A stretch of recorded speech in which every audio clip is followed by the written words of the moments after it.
Friends ఈరోజు వైజాగ్ వేదికగా Delhi Capitals మరియు లక్నో సూపర్ జైంట్స్ మధ్య మ్యాచ్ అయితే జరగనుంది.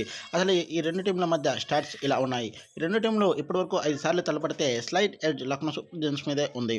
లక్నో సూపర్ జైంట్స్ ఒక్క మ్యాచ్ అత్యధికంగా ఢిల్లీ మీద విజయం సాధించుకుంది. మొత్తం 5 మ్యాచ్లు తలపడితే లక్నో సూపర్ జైంట్స్ 3 విజయాలు సాధిస్తే ఢిల్లీ క్యాపిటల్స్ 2 విజయాలతో సత్తా చాటింది. మీరైతే స్కిప్ చేయకుండా పూర్తిగా వీడియో అయితే చూడండి. మీకైతే మంచి ఇన్ఫర్మేషన్ అయితే కంటెంట్ అయితే అందిస్తాను. అయితే లక్నో సూపర్ జైంట్స్ టీం గురించి మాట్లాడుకుంటే Lucknow super Giants team injuries మరియు ఏ ప్లేయర్లు అందుబాటులో ఉంటారు అనేది ఒకసారి చూస్తే షార్దుల్ ఠాకూర్ మొహసిన్ ఖాన్ కి రిప్లేస్మెంట్ గా ఈ మ్యాచ్ లో అయితే ఆడుతున్నారు. ఈ టీం కి మెయిన్ బ్యాడ్ న్యూస్ ఏంటంటే ఇండియన్ పేసర్స్ అందరూ కూడా ఇంజరీ కన్సర్న్స్ లో ఉన్నారు. మయాంక్ యాదవ్, ఆకాష్ దీప్, ఆవేష్ ఖాన్ కూడా అందరూ కూడా ఈ ముగ్గురు కూడా గాయాల సమస్యలతో బాధపడుతున్నారు. అదేవిధంగా టీం టాక్టిక్స్ ఇలా ఉన్నాయి. ఢిల్లీ క్యాపిటల్స్ జట్టులో టాప్ 7 బ్యాటర్స్లో కేవలం 2 మాత్రమే లెఫ్ట్ హ్యాండెడ్ బ్యాట్స్మెన్స్ ఉన్నారు. అది కూడా అక్షర్ పటేల్ మరియు అభిషేక్ పోరెల్. ఇది లక్నో సూపర్ జైంట్స్కి స్లైట్గా అడ్వాంటేజ్ అయితే చేకూర్చే అంశం. లక్నో సూపర్ జైంట్స్ ప్లేయింగ్ 11 ఈ విధంగా ఉండబోతుంది. Harshit Kulkarni, Mitchell Marsh, Rishabh Pant, Nicholas Pooran, Ayush Badoni, David Miller, Abdul Samad, Shardul Thakur, Rajvardhan Hangargekar, Ravi Bishnoi, Shamar Joseph, impact సబ్స్టిట్యూట్గా ఆకాష్ సింగ్, షబాజ్ అహ్మద్ లేదా మణిమ్రన్ సిద్ధార్థ్లు బరిలోకి దిగుతారు.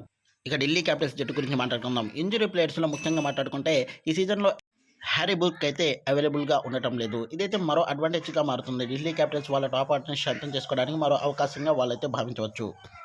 ఇక ఢిల్లీ క్యాపిటల్స్ టీమ్ టాక్టిక్స్ ఒకసారి చూస్తే మాత్రం చాలా అద్భుతంగా ఉంది. ఎల్ఎస్జీ మిడిల్ ఆర్డర్ బ్యాట్స్మెన్స్లో ముఖ్యంగా 4 లెఫ్ట్ హ్యాండెడ్ బ్యాట్స్మెన్స్ ఉన్నారు. వీళ్ళైతే అక్షర్ పటేల్ మరియు కుల్దీప్ యాదవ్ నుంచి అయితే సవాల్ అయితే ఎదుర్కోనున్నారు. అదేవిధంగా ట్రిస్టన్ స్టబ్స్ కూడా చాలా అద్భుతంగా ఢిల్లీ క్యాపిటల్స్ వైపు బౌలింగ్ చేస్తాడు. ఢిల్లీ క్యాపిటల్స్ బౌలింగ్ అయితే లెఫ్ట్ హ్యాండర్స్ని టార్గెట్ చేయడం అయితే ఈరోజు పక్కాగా జరుగుతుంది. మీరైతే చూస్తూ ఉండండి.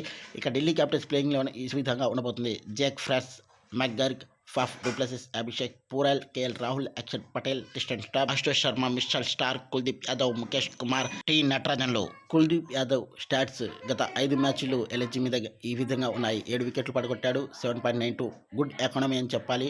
21 యావరేజ్తో అద్భుతమైన బౌలింగ్ చేస్తే రిషబ్ పంత్ ఢిల్లీ మరియు ఎల్ఎస్జీ కాంటెస్ట్లో 4 మ్యాచ్ల్లో 157 పరుగులు సాధించాడు. 44 హైయెస్ట్గా 52 యావరేజ్గా అయితే పరుగులు నమోదు చేశాడు. మీకు తెలుసా 2024 ఐపీఎల్ సీజన్లో ఢిల్లీ క్యాపిటల్స్ విశాఖపట్నంలో 2 మ్యాచ్లు ఆడితే రెండిట్లో 1 గెలిచింది, 1 పరాజయం పాలైంది. ఇక్కడ 2 సార్లు కూడా మొదట బ్యాటింగ్ చేసిన టీం విజయం సాధించింది. రిషబ్ పంత్ చివరిగా 2022లో ఓపెనర్గా ఇంటర్నేషనల్ T20లో ఆడితే ఐపీఎల్లో మాత్రం 2016లో మాత్రమే ఆడాడు. 2023లో కేఎల్ రాహుల్ మాత్రం చాలా తక్కువ స్ట్రైక్ రేట్తో అయితే బ్యాటింగ్ చేశాడు యాజ్ ఏ ఓపెనర్గా. కాబట్టి ఈ సీజన్లో మిడిల్ ఆర్డర్లో బరిలోకి దిగే అవకాశం అయితే స్పష్టంగా కనిపిస్తుంది.